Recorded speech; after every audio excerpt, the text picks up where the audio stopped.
I'm here in the prayer garden behind our ministry center on Capitol Hill, and I'm very aware that it's less than 24 hours now before the polls open on Election Day, and I'm trusting that you sense the urgency in this.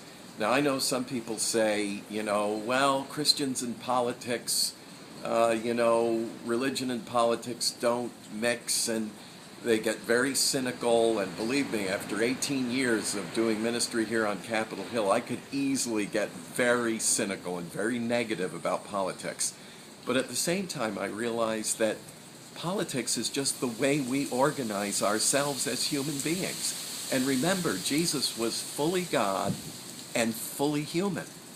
That means he had all the spiritual attributes of heaven, and he had all the human attributes of earth.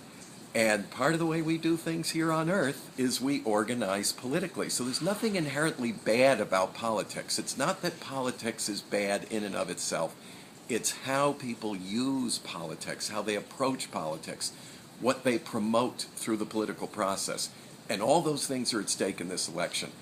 And remember, too, Jesus said, "You are the salt of the earth and the light of the world." Matthew chapter 5, greatest sermon ever preached. A sermon by God himself in the flesh. Jesus preaching and telling you, you are salt. Well, what was salt in Bible times? It was a flavor enhancer. It made things taste sweeter, smell better because it was a preservative against decay. And what is light? Light illuminates things. It gives us warmth and security and a feeling of safety. It allows us to see things the way they really are.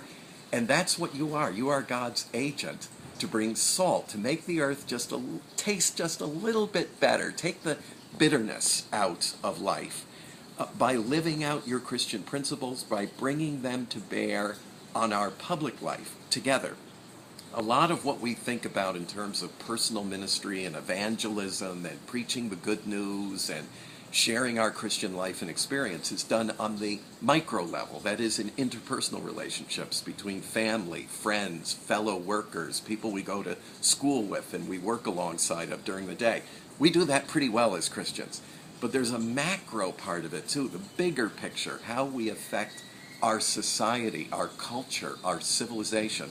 And one way you can do that is by casting your vote, by praying, doing your due diligence, doing your homework, going to the candidates' websites, reading their positions on all the critical issues in their own words, considering their worldviews. How do they see the world? Do they have a God-centered worldview or a human-centered worldview? Are they looking at things in the big, eternal picture or just in the limited here and now picture? Compare those things, pray about them, size them up, and then take the risk of making the best decision you can. Remember, as Christians, we're not called to be perfect. We can't be perfect. And you will never find the perfect candidate. You know why you won't find the perfect candidate? Because there are none. There are no perfect candidates. They're humans, just like us. They're full of faults. So all we're trying to do is get as close as we can to the ideal that God gives to us in his word, in the person of Christ, in what we read as biblical values and biblical convictions. How close does each candidate get? Are they this far away, or this far away, or this far away? Let's just get as close as we can. And you know something else? There's no such thing as a wasted vote. No wasted vote, and I'll tell you why. Because even the winner will look at the loser's numbers and say, what are they telling me? And it will leave them saying, you know what? The American people are sending a message even through their votes for the losing candidate. And this tells me where my boundaries are, what I can and can't do, or how far I can go. So all that to say, tomorrow is an enormously consequential day. If you voted already, why don't you take your time and help an elderly neighbor with companionship and a ride to the polls, assist them. You can do that. Maybe with child care for a dual income family, mom and dad are both working hard to get away and vote. You can offer free babysitting service for them, or help a single parent, single mom, single dad, tough to get away from the kids. You take care of the kids. Offer to help. A ride, help them with polling information, encourage them, tell them you'll pray for them. This is all about turnout.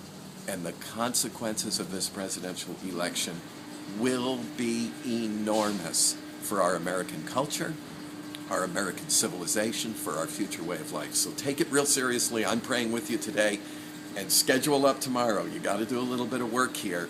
You can't just take it for granted. The day will run away from you. Make your plan, make your appointment, reach out and help somebody else, and let's be salt and light to our American culture, society, and future generations.